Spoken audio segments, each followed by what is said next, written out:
Hey there, Wolfpack fans. It's me again, Kenton Gibbs, with my main man, Grayson Boone.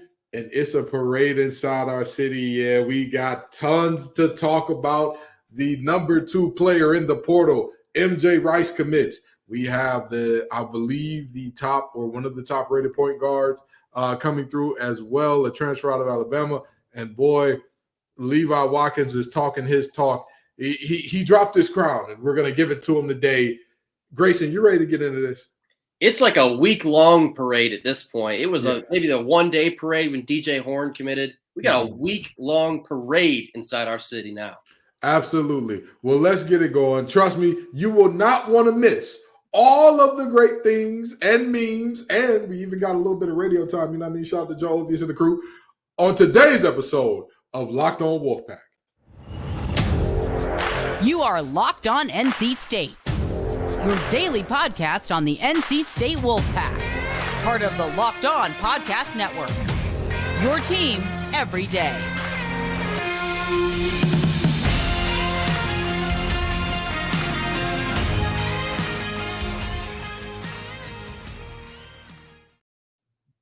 Grayson, we've again, we got the ladies and gentlemen, we got him announcement for MJ Rice.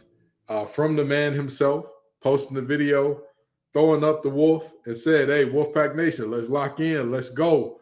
How big is this commitment? There you go on the screen for those of you watching on YouTube.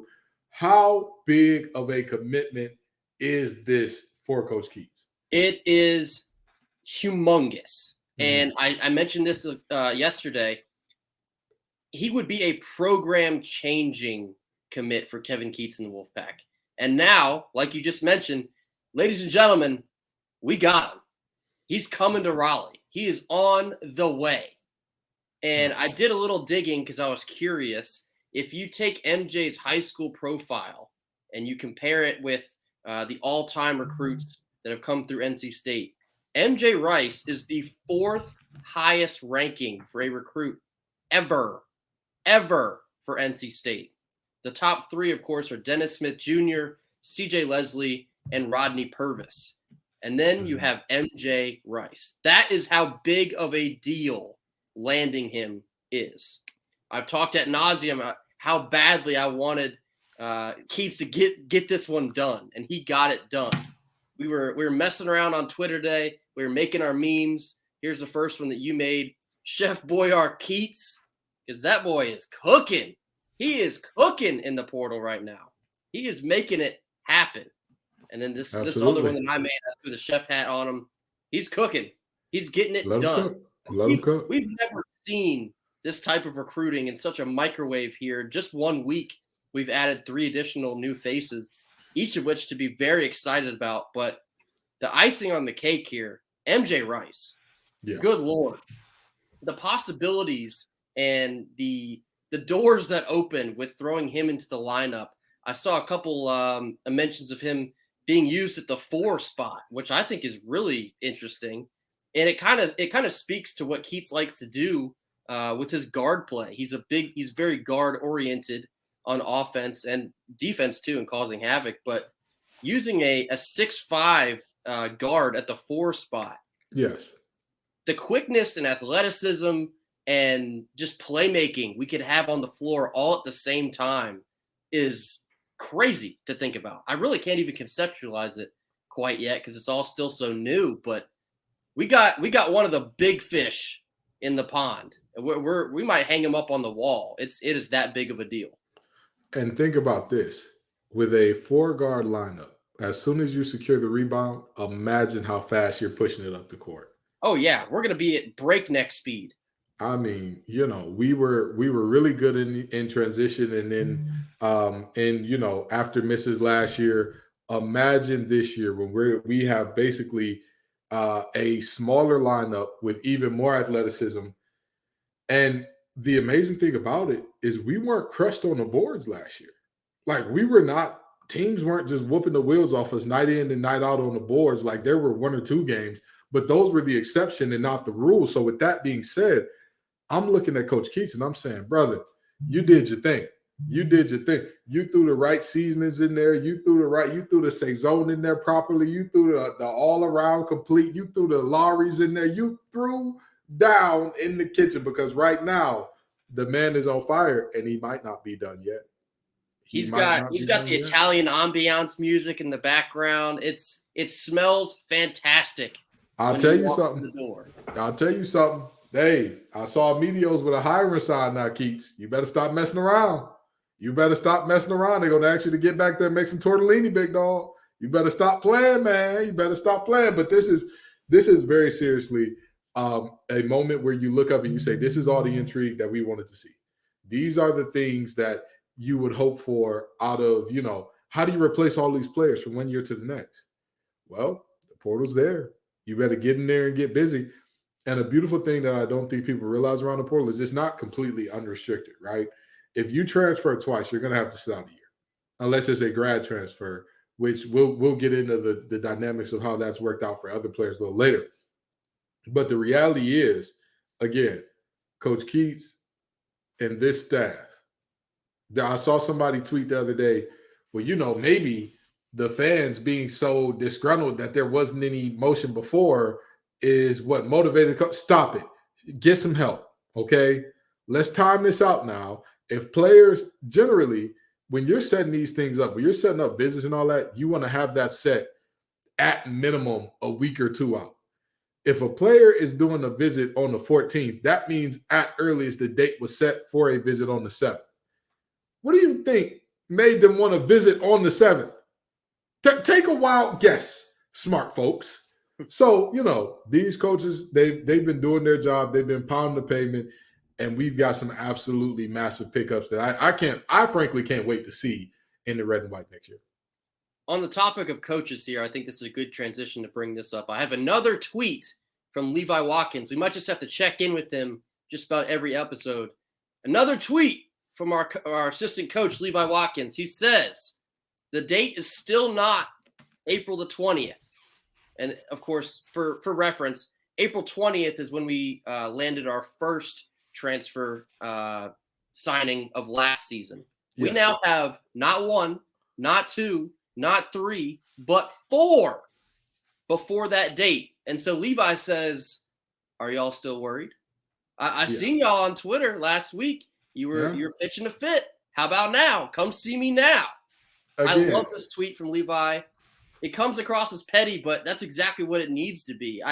It's a perfect response to everyone that was kind of up in arms when we saw the first couple names come off the board and we were not attached to them. And now here we are. We're buzzing in Raleigh over what we've been able to pull off here in just 1 week. And I'll say this. A lot of people were like, hey, Ken, you stopped talking about L. Ellis. What happened? Listen, I got some information that L. Ellis was not a priority. And I said, what?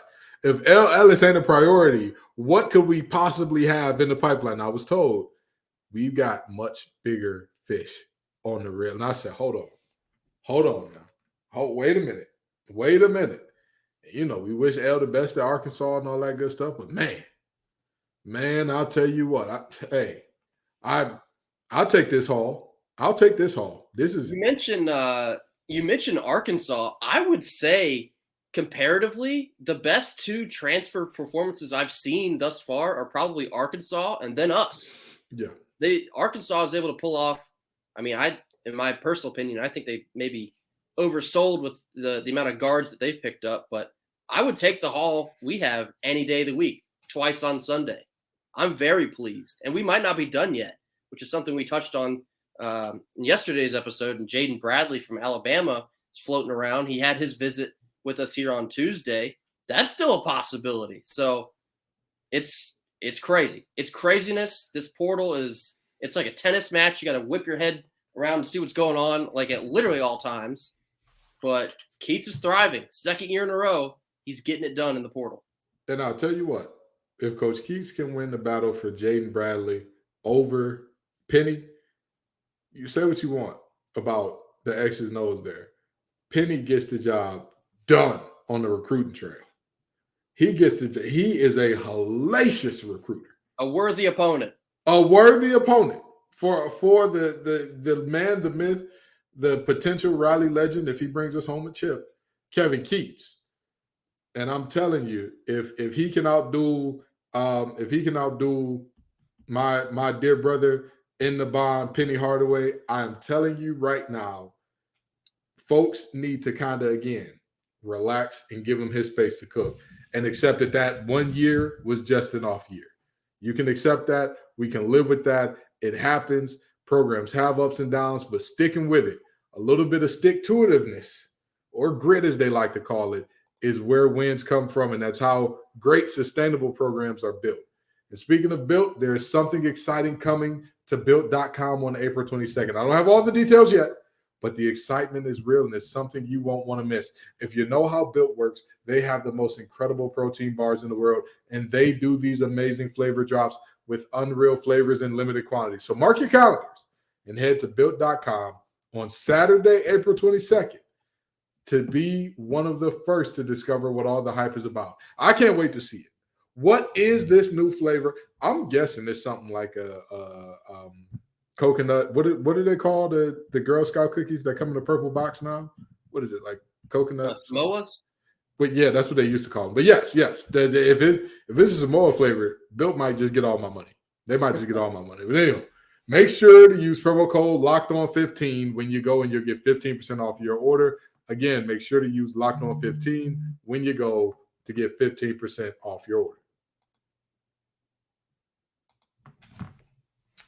So, Grayson, the next thing to talk about, when we look at all these pickups and whatnot in the transfer portal, you also got to look at, well, what is the scholarship situation? How many scholarships do we have? So let's chat about that for a bit.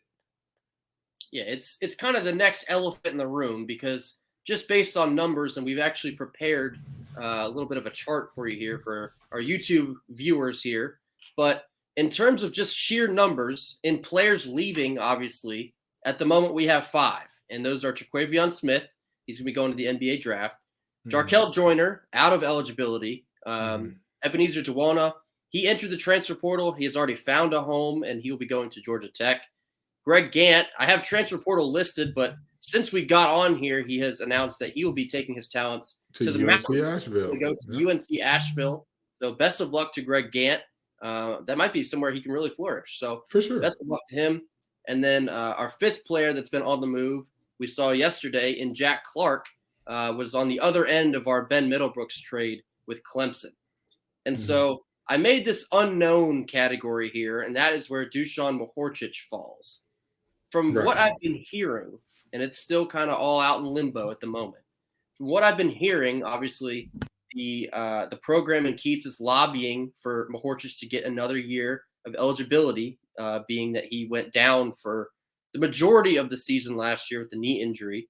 And this is the second time that's happened in his college career. So what I've heard, I cannot say this is fact, but what I've been hearing is that essentially what they're going to try and do, it feels like a loophole situation, which is very funny with NIL and the whole 9 yards now, is that essentially Mahorcic will become a preferred walk-on, and using NIL, that will then cover the scholarship spot that he did hold. I think that is genius if it is in bounds of the rules, of course. And using this, it opens up another spot to use for a potential guy like a Jaden Bradley from Alabama, if that ends up coming to fruition. So this is going to be important, I think, because you go down to the bottom of this list and you have 6 players that are going to be coming into the program. They are Dennis Parker Jr., freshman commit, Trey Parker, another freshman commit. Then, of course, our transfers, you have Jaden Taylor coming from Butler, DJ Horn this week coming from Arizona State, Ben Middlebrooks yesterday announcing that he's going to be coming here from Clemson. And then the big fish in the pond today, we got MJ Rice from Kansas. So like I was mentioning, numbers. We're taking in more players than have left. This is going to hinge not entirely, but this might hinge heavily on what happens here with Mahorcic. I spoke a little bit yesterday on how I would imagine Keatts is operating this recruiting cycle under the impression that he might not be able to come back, which is what you have to do in this situation. But again, like I just said, if Mahorcic is able to use this NIL walk-on loophole, then that opens the door for Jaden Bradley. Because otherwise, if we don't have that situation come out, somebody's getting forced out, and it's the elephant in the room now that we have to discuss here. What do you think is a possibility? Let's say a hypothetical here. Mahorcic is unable to return. How do you think that shakes out in the Jaden Bradley sweepstakes and who we still have here in the program? I mean, if Mahorcic, so and I may be confused here, but are we not gaining one scholarship from the Dennis Smith Jr. sanctions? I mean, I hadn't thought about that. I believe that may be in play as well. And if we're gaining a scholarship from that, then everything works out free and clear in terms of what that would look like. And also, if I was NC State, I would not play fast and loose with the rules with Mahorcic at all. Yes. Yeah. There are certain universities that can play around and mess around, and there are other universities that find out very quickly. And we're one of those find out universities. As the kids say these days, it's cool when they do it. It's a problem when we do it. Yeah, you know the rest. You know the rest, and if you don't, look up finesse 2 times. Don't worry about it. Just look them up. But with that being said, I think that they came into this with a plan. And also, I mean, again, with the way that these things work out, some of the players that I've heard, like, oh, this player's kind of got one foot out the door already. I'm not, I don't want to say any names, but I don't want to put any players in a position where it's like, oh, we don't want you here. But like, I think that it works out as is, perhaps. But even if it doesn't, even if it is in a situation where, like, hey, somebody probably ain't going to be coming back. I mean, there are some players that naturally got jumped with this latest recruiting cycle, with this latest portal cycle that, like, if you see greener pastures elsewhere, nobody's going to be mad at you. And some players that, I mean, and again, no offense, go grab your cleats, brother. You have potential to be a first, second round corner or receiver. Go grab your cleats. Stop playing around with this basketball stuff. I know it makes more money, but you're a little undersized for this sport. Go where you're go make some money. But anyway, this is a very real situation where, again, if the scholarships don't work out, I'll be interested to see how that game kind of happens and what plays out there. But hey, listen, these coaches make millions of dollars for a reason, right? Like, there's a reason that these folks are in a different tax bracket than a vast majority of people listening to this show, and I'm sure Keatts will figure out the numbers one way or the other. You tiptoed around it, but I'm just going to go ahead and put the spotlight on the elephant in the corner. We're kind of hinting at what may or may not come to occurrence with Breon Pass and or LJ Thomas. When you have the conversation about a Jaden Bradley from Alabama potentially transferring in, he would more than likely be your PG1, your starting point guard. And so, yes, what does that mean for Breon Pass, who spent 2 years here, or LJ Thomas, who was here for his freshman season this past year? And both have shown the ability to grow and, implement what they've been working on with, maybe lack of playing time. But yeah, the nature of the beast here is they could get jumped again for playing time. And that's just the reality of the situation. It's not, of course, it's nothing personal, but if you have an opportunity, I'll just get right to it. If you have the opportunity to grab a 5-star point guard, you take that opportunity every single time. Yeah. Yeah. And I'm saying this as a player who's been in these situations, right? With me and my injuries and seeing guys being like recruited to fill in the spot that, I was like, oh, this is for me, but it just didn't materialize because I got hurt.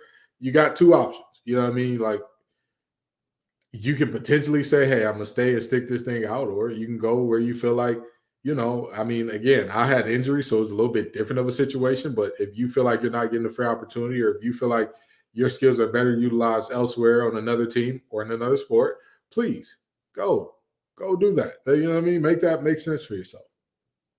It's kind of the situation of the transfer portal giveth and the transfer portal taketh away. And this is what it's here for. When the program that you're in, situations change extremely fast, as we're now learning in kind of year 2 of the transfer portal. But if they feel that the point guard room is, I guess, now crowded, which it might be. If they feel that, it's better that they take their talents elsewhere to try and blossom somewhere else, you can't blame them. I wouldn't blame them. Of course not. But, Breon, a little bit undersized at the point guard position. It's not a dig at him, but he can't control it. But again, like you mentioned, he had a lot of talent in football. He could just up and take his talents across the street and see what's up with Dave Doran and the boys, But LJ Thomas, too. All I'm saying is there's a football team that plays in Raleigh that just lost their top 2 receivers. That's a weird coincidence. Breon, I've seen you play. I've seen you play football and basketball. I'm gonna just tell you, brother, you got a future with that oblong shaped ball, much more than the round. That's right. And then so finishing up what I was trying to get at with LJ Thomas, I really like his game. I think he could be a very beneficial piece to keep here and cultivate under Keatts and this amazing offseason we're having here. But again, if he feels like it's become too crowded too quick, I can't blame him. I hope it doesn't come to that because I think he can be a beneficial piece here, but it is what it is. This is the transfer portal. It's the nature of the beast, and we're gonna see how it shakes out, I guess.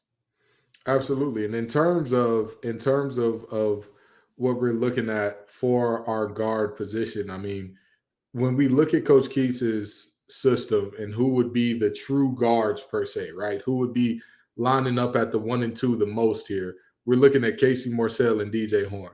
Obviously, they're not going to play every minute of every game. Like, that's just the reality, right? Like, Jaden Taylor is probably going to play a little bit more on the wing. He's probably going to do some ball handling himself. But with that being said, doing some ball handling yourself and being the guard or a full-time guard, not quite the same thing. So, we'll see how this thing shakes out. But I mean, hey, however this goes, again, it's a business. It's how it goes. And again, I'd love to keep Breon in LJ. I'd love to. You know what I mean? If we can get Taylor from Alabama and keep those 2, that'd be great. You know what I mean? Again, if the scholarships work out that way, it works out that way. Wonderful and fine. But if not, I mean, hey, it's the nature of the beast. At the very least, it's a good problem to have. You have so much talent, you don't know what to do with it. Feels like NC State hasn't really been able to say that in quite some time. So absolutely, it could cause some issues, and you might see some people pack their bags. But yeah, it's a good. I'd much rather be in this situation where you're trying to find playing time for players than just rolling what you got out there. So at the very least, there's just so much possibility in just these 4 names we've had come in the last week and a half here. I mean, I think we're moving in the right direction regardless of how you look at it. And I've seen some players, and this is, don't want to disrespect anybody again or anything like that, but I've seen some players that have played for us that I was just like, we can get him off the court. Like, we'll be A-okay if this player decides to no longer be here. So, but we couldn't replace him. We literally could not replace him. We didn't have the talent out of the portal nor the ability to play, so we were kind of stuck there. But it's better to have this embarrassment of riches than a barren wasteland where you're struggling for every bit, and players who have no business being in ACC, we got to stick with them. Absolutely. Thinking back on it with this, the commitment from MJ Rice, I should have had ice cream on here for this episode. That's an ice cream type deal. We should have had ice cream. You know what? Let's do the ice cream tomorrow. Let's break out the ice cream tomorrow. We'll break out the ice cream for tomorrow's episode for sure. Sounds like a plan to me. All righty. Well, thank you all so very much, Wolfpack fans, for coming out. Like we said, it's a parade inside our city, a week-long parade with all these great players committing. Wolfpack Nation, I'm glad y'all relaxed. I'm glad y'all see Keatts in the portal cooking. Y'all make this show what it is every single time. Peace and love, y'all. And as always, go Pack. Go Pack. You are Locked On NC State, your daily podcast on the NC State Wolfpack, Part of the Locked On Podcast Network. Your team every day.